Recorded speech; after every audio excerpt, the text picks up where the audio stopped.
Tout le monde sait que le maïs, ça sert à faire de bons animaux, des poulets, des canards, des cochons, des vaches. Le jaune de l'œuf est quelque chose qu'on surveille attentivement dans la nutrition animale et qui doit une part de sa couleur au maïs précisément.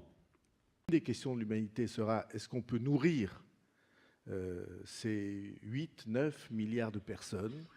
On ne peut pas se passer d'une plante qui a de tels potentiels au fond, alimentaire.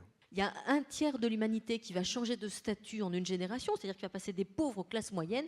Il faut le dire, c'est grâce au maïs et c'est par le maïs. Je pense qu'il faut aussi qu'on fasse comprendre à quel point cette plante est un facteur d'innovation et est un facteur de progrès. Des recherches qui doivent montrer l'extraordinaire potentiel de la plante, pas seulement en termes alimentaires, mais en termes chimiques, en termes de biodégradables, en termes de matières plastiques qui n'auront pas les inconvénients de la matière plastique issue du pétrole. Moins, c'est qu'on peut faire aussi de l'énergie renouvelable avec du maïs. Comme de l'essence? Comme de l'essence, de l'éthanol, Ah bon? oui, sans problème.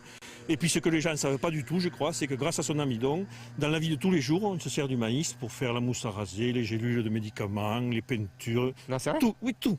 Le maïs a une place très importante dans l'économie, dans nos exportations, en particulier dans notre balance commerciale.